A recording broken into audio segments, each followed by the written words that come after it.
오늘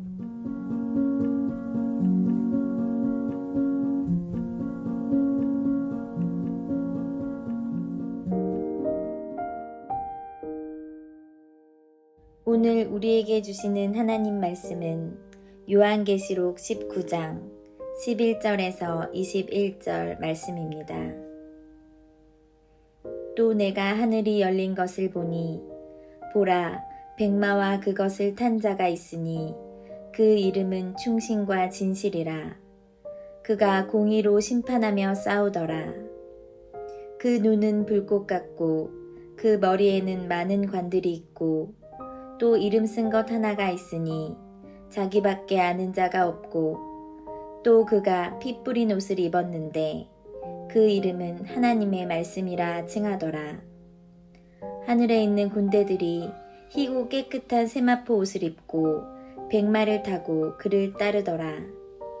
그의 입에서 예리한 검이 나오니 그것으로 만국을 치겠고 친히 그들을 철장으로 다스리며 또 친히 하나님 곧 전능하신 이의 맹렬한 진노의 포도주 틀을 밟겠고 그 옷과 그 다리에 이름을 쓴 것이 있으니 만왕의 왕이요 만주의 주라 하였더라.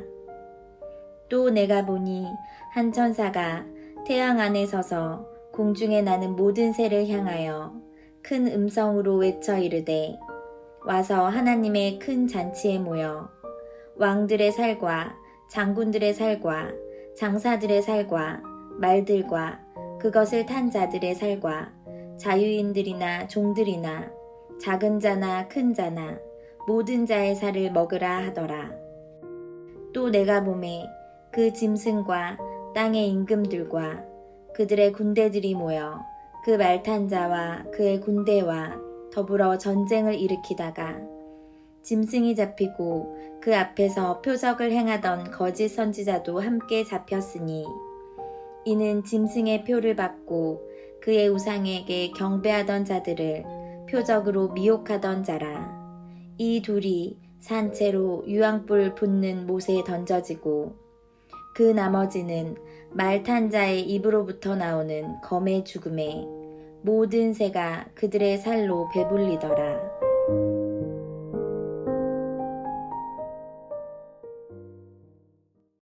계시록 19장 11절에서 21절은 헬라어로 카이에이돈, 내가 본이란 단어를 기준으로 세 부문으로 나뉘어져 있습니다. 첫 번째 단락이 11절에서 16절입니다. 11절에 보면 또 내가 하늘이 열린 것을 보니 라고 시작하고 있습니다. 두 번째 단락이 17절과 18절입니다. 17절에 또 내가 보니 라고 되어 있습니다. 그리고 세 번째 단락 마지막은 19절에서 21절인데 19절에도 보면 또 내가 보매 라고 시작이 되어 있는 것입니다. 또 내가 보매 그 짐승과 땅의 임금들과 그들의 군대들이 모여 그 말 탄 자와 그의 군대와 더불어 전쟁을 일으키다가 첫 번째 단락인 11절부터 16절은 백마를 탄 분으로 나타나는 예수님의 재림을 말씀하고 있습니다. 오늘 본문의 첫 절인 요한계시록 19장 11절을 읽겠습니다. 또 내가 하늘이 열린 것을 보니 보라 백마와 그것을 탄 자가 있으니 그 이름은 충신과 진실이라. 그가 공의로 심판하며 싸우더라. 11절에서 사도 요한은 열린 하늘을 통해서 백마와 그 백마를 탄 분을 보고 있습니다. 그 당시 문화에서 백마는 최고의 말로서 왕이 타거나 혹은 전쟁에서 승리한 장군이 탔습니다. 따라서 예수님께서 백마를 타고 오신다는 것은 전쟁에서 승리하시고 통치자로 오신다라는 뜻입니다. 그런데 예수님을 따르는 군대도 백마를 타고 흰 세마포를 입고 있었다라고 되어 있습니다. 14절의 말씀입니다. 하늘에 있는 군대들이 희고 깨끗한 세마포 옷을 입고 백마를 타고 그를 따르더라. 이것은 백마가 또한 불의로 당한 고통을 갚아준다는 의미로서 의로움을 상징하고 있습니다. 지금까지 믿음을 지키기 위해 수고했던 모든 성도들이 세마포 옷을 입고 예수님을 따라 마귀의 세력과 싸워 승리한다는 것은 성도들이 그때까지 불의가 가득한 이 세상에서 불의에 빠지지 않고 불의에 맞서다 고통을 당한 모든 것이 하나도 헛되지 않게 될 것이라고 말씀하고 있는 것입니다. 11절에서 백마탄본의 이름에 대해서 충신과 진실이라고 했습니다. 또 내가 하늘이 열린 것을 보니 보라 백마와 그것을 탄 자가 있으니 그 이름은 충신과 진실이라. 그가 공의로 심판하며 싸우더라. 그 이름이 충신과 진실이다라는 것은 우리 주 예수님께서는 하나님 아버지와 모든 인류가 신뢰할 수 있는 분이다라는 뜻입니다. 예수님의 눈이 불꽃 같다라고 되어 있습니다. 11절입니다. 그 눈은 불꽃 같고 그 머리에는 많은 관들이 있고 또 이름 쓴 것 하나가 있으니 자기밖에 아는 자가 없고. 눈이 불꽃 같다는 말은 예수님께서 모든 것을 꿰뚫어 보신다, 즉 그분의 통찰력을 보여줍니다. 그리고 정확한 공의로 불과 같이 맹렬한 심판을 내리실 것이다 말씀하고 있습니다. 그분의 머리에 많은 관들이 있다라고 되어 있는 것은 예수님께서 온 천하 만국을 다스리시는 만왕의 왕이시다라는 뜻입니다. 우리가 지금까지 봤던 것처럼 7머리에 7개의 관을 썼던 용, 즉 사탄과 10개의 뿔에 10개의 관을 가지고 있었던 짐승, 즉 적그리스도는 그 관의 숫자가 정해져 있었습니다. 그런데 예수님께서 쓰신 관의 수는 머리에 많은 관들이 있다, 수가 정해져 있지 않습니다. 이것은 예수님의 관이 훨씬 더 많다, 우리에게 이것을 각인시켜 주므로 적그리스도와 사탄의 통치가 한시적이라고 한다면 그리스도의 통치는 영원한 것이며 예수님께서 진정한 온 우주의 통치자이시다라는 것을 보여준 것입니다. 그 많은 관 가운데 하나에 이름이 새겨져 있다라고 되어 있는데 그 이름은 오직 예수님만이 아신다라고 했습니다. 12절을 다시 봅니다. 그 눈은 불꽃 같고 그 머리에는 많은 관들이 있고 또 이름 쓴 것 하나가 있으니 자기밖에 아는 자가 없고 라고 되어 있습니다. 이 이름이 무엇인지는 우리가 알 수 없지만 이것은 분명 하나님의 말씀 안에 있는 이름이라는 것을 보게 됩니다. 13절에 들어있기 때문입니다. 또 그가 피 뿌린 옷을 입었는데 그 이름은 하나님의 말씀이라 칭하더라. 예수님께서 피 뿌린 옷을 입고 계십니다. 이것은 제사장의 모습이죠. 제사장이 양을 잡아 하나님께 바칠 때 온 몸에 피뿌림을 당하게 되어 있습니다. 예수님께서는 인간의 속죄를 위해 대제사장이 되셨습니다. 또한 인간의 죄를 대신해서 어린 양으로 스스로 속죄 제물이 되신 분입니다. 그러므로 예수님의 십자가를 믿는 성도는 대제사장이신 예수님을 따라서 하나님 앞으로 나아갈 수 있게 된 것입니다. 그런데 예수님께서 피 뿌린 옷을 입었다는 의미 가운데 또 하나가 있는데 그것은 심판주의 모습입니다. 15절에 보면 예수님이 이 땅에 오셔서 포도주 틀을 밟으신다라는 말씀이 들어 있습니다. 이것은 심판의 과정에서 무수히 많은 악인들이 피를 흘리게 될 것이다라는 뜻입니다. 15절과 16절을 보겠습니다. 그의 입에서 예리한 검이 나오니 그것으로 만국을 치겠고 친히 그들을 철장으로 다스리며 또 친히 하나님 곧 전능하신 이의 맹렬한 진노의 포도주 틀을 밟겠고 라고 되어 있습니다. 예수님의 입에서 예리한 검이 나와서 만국을 친다라고 되어 있습니다. 이 예리한 검은 하나님의 말씀을 상징합니다.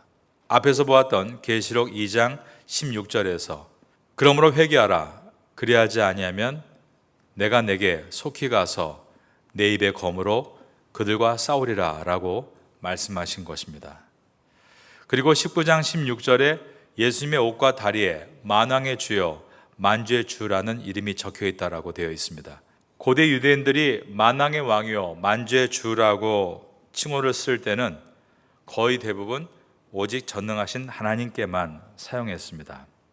그런데 요한계시록에는 이 칭호가 계속해서 예수님께 사용되고 있습니다. 우리 한번 계시록 17장 14절을 열어볼까요?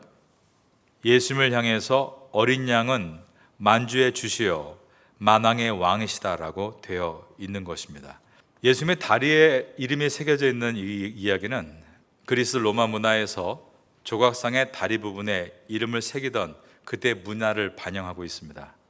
그래서 우상 신들을 보면서 그 조각상의 이름을 확인하듯이 그 당시에 그 문화를 통해 예수님의 다리 부분에도 이름이 적혀 있는데 그 이름은 세상의 그러한 왕이 아니라 바로 그분은 만왕의 왕이요 만주의 주시다라고 되어 있는 것입니다. 이제 17절을 보겠습니다. 또 내가 보니 한 천사가 태양 안에 서서 공중에 나는 모든 새를 향하여 큰 음성으로 외쳐 이르되 와서 하나님의 큰 잔치에 모여. 이 하나님의 큰 잔치는 어린 양의 혼인잔치 구절과 대조를 이룹니다. 성도들은 어린 양의 혼인잔치에 참여할 것이고 반대로 악인들은 아마겟돈 전쟁에 패배한 후에 하나님께서 베푸시는 새들의 잔치, 즉 먹을거리가 될 것이다. 이것을 하나님의 큰 잔치라고 표현을 한 것입니다. 19장 17절에 보면 또 내가 보니 한 천사가 태양 안에 서서 공중에 나는 새를 향하여 큰 음성으로 외쳐 이르되 와서 하나님의 큰 잔치에 모여. 전쟁에서 새들이 시체를 뜯어먹는 광경은 고대 세계에선 익숙했습니다. 시체를 새들이 파먹는 것은 군대가 전멸당해서 시신을 수습할 사람이 없다는 말로서 전쟁에서 완전히 패하고 그 나라가 멸망했다는 뜻입니다. 그런데 하나님께서 전쟁이 일어나기도 전에 미리 새들을 초청하는 것은 전쟁의 결과가 이미 정해져 있다는 것을 보여줍니다. 또 내가 보니 한 천사가 태양 안에 서서 공중에 나는 모든 새를 향하여 큰 음성으로 외쳐 이르되 와서 하나님의 큰 잔치에 모여 왕들의 살과 장군들의 살과 장사들의 살과 말들과 그것을 탄 자들의 살과 자유인들이나 종들이나 작은 자나 큰 자나 모든 자의 살을 먹으라 하더라. 19절은 짐승, 즉 저그리스도의 군대와 그리스도의 군대가 치르는 전쟁을 묘사하고 있습니다. 또 내가 보매 그 짐승의 땅의 임금들과 그들의 군대들이 모여 그 말탄 자와 그의 군대와 더불어 전쟁을 일으키다가, 이 구절은 새 더러운 영, 즉 적그리스도의 삼위일체라고 하죠. 사탄과 적그리스도와 거짓 선지자가 모여서 따르는 하수인들과 함께 아마겟돈에 모이는 전쟁을 묘사했던 것과 연결됩니다. 이 내용이 계시록 16장에 들어있었는데 16장 13절을 열어보겠습니다. 또 내가 보매 개구리 같은 새 더러운 영이 용의 입과 짐승의 입과 거짓 선지자 입에서 나오니, 우리는 이것을 마귀의 삼위일체라고 하죠.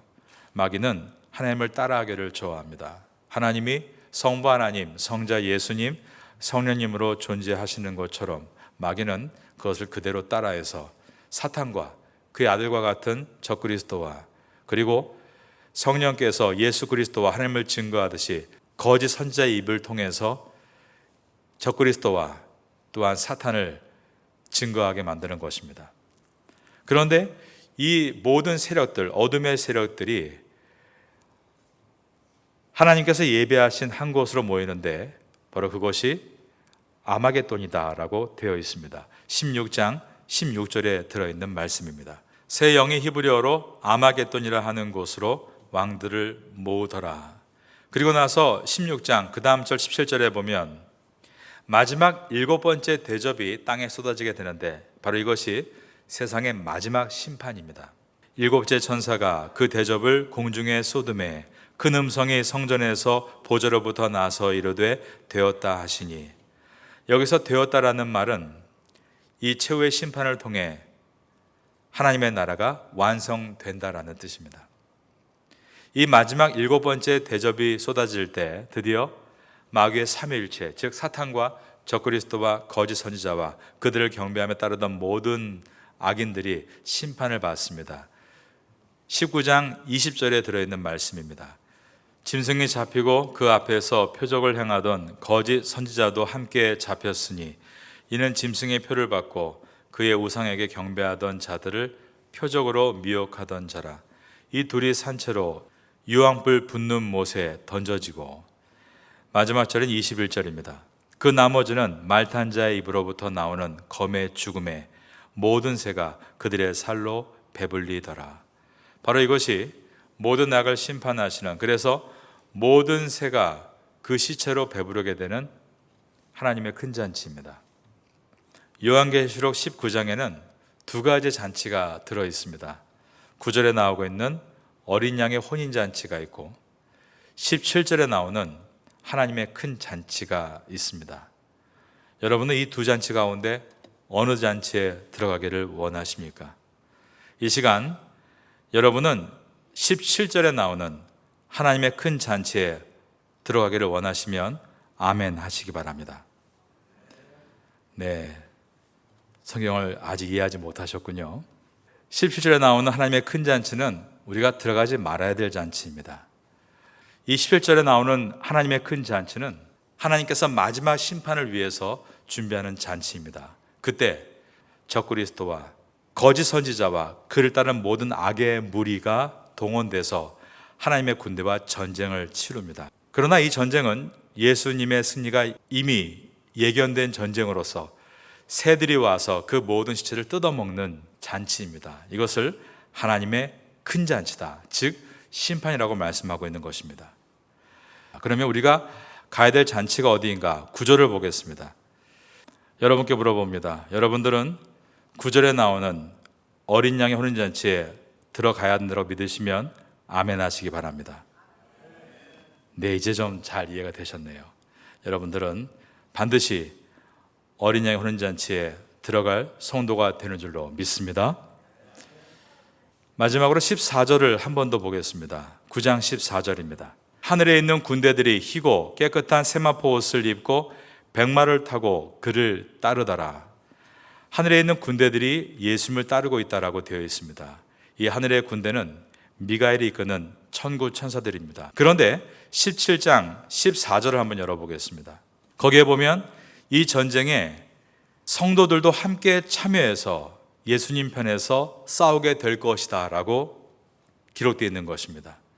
그들이 어린 양과 더불어 싸우려니와 어린 양은 만주의 주시요 만왕의 왕이심으로 그들을 이기실 터이요 라고 되어 있습니다. 그런데 그 다음 보니까 또 그와 함께 있는 자들 곧 부르심을 받고 택하심을 받은 진실한 자들도 이기리로다 라고 되어 있는 것입니다. 즉 예수 그리스도와 함께 미가엘의 군대라고 하죠. 하나님의 천군 천사들이 이 전쟁에 참여합니다. 그런데 이 전쟁에는 하나님께 부름을 받고 택함을 받은 진실한 성도들도 함께 참여해서 승리했다라고 되어 있습니다.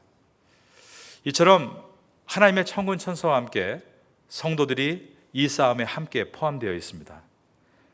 그러면 이 내용은 누구를 말하는 것일까요? 이미 이 땅에서 죽어서 지금 하나님 앞에 서 있는 천국의 성도들을 말하는 것일까요? 아니면 이 땅에서 살아서 믿음을 지키고 있는 우리를 말하는 것일까요? 이 두 가지의 이유로 인해서 이제 이번 주일날 공부하게 될 전천년설과 후천년설이라는 학문을 보게 됩니다. 중요한 것은 우리가 살고 있는 이 땅에서 이 말씀을 받고 있기 때문에 이것은 죽은 하늘나라 천국 백성의 이야기일 뿐이다, 우리의 이야기가 아니다라고 말하는 것이 아니라 이것을 우리의 삶에서 어떻게 적용하는가에 있습니다. 우리가 이 땅에서 예수 그리스도의 군사가 되어 승리하는 삶을 살아가라고 주신 말씀이기 때문입니다. 그러기에 찬송가 358장에 주의 진리 위에 십자가 군기 하늘 높이 들고서 주의 군사 되어 용맹스럽게 찬송하며 나가세 주 예수만을 위하여 목숨까지도 바치고 싸움터로 나가세. 그리스도께서 싸우시는 그 전쟁에 우리가 함께 동참하자라는 찬송의 가사입니다. 이와 같이 우리가 이 땅에서 그리스도의 군사가 되어 예수님의 복음을 전하고 거룩을 지키기 위해 싸우라고 하고 있는 것입니다. 그런가 하면 찬송가 150장에는 최후의 승리 얻기까지 주의 십자가 사랑하리, 빛난 면류관 받기까지 험한 십자가 붙들겠네 라고 하면서 이 땅에서 믿음의 전쟁에 승리하는 방법은 바로 인내이다 라고 가르치고 있는 것입니다. 우린 그러므로 오늘 말씀에 들어있는 예수님께서 마지막 때에 싸우고 승리하시는 그 싸움에 성도가 포함되어 있을 때 그 성도가 나의 길을 소망해야 합니다. 우리가 주님과 함께 이 땅에서 승리해 나가는 성도가 되기를 소망해야 하는 것입니다. 우리의 승리는 작은 승리가 아닙니다. 우리가 승리할 때 이 땅의 어둠의 세력과 싸워서 이기는 것이고, 그러면 이 땅에 있는 많은 영혼들을 주님의 품으로 인도할 수 있기 때문입니다. 요한계시록을 지나며 이러한 믿음의 군사가 바로 나인 것을 기억하고 주 앞에 잘 준비해 나가시는 성도가 될 수 있기를 예수님의 이름으로 축원합니다.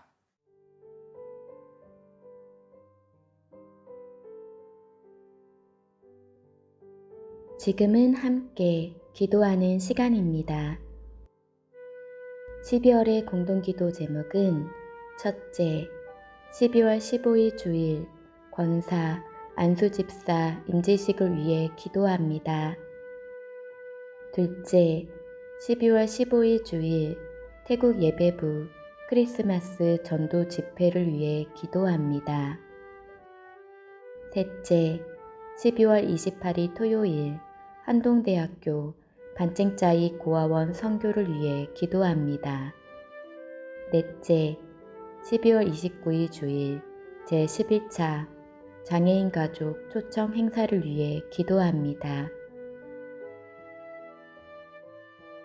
말씀을 붙잡고 기도하는 귀한 시간 되시기를 소망합니다.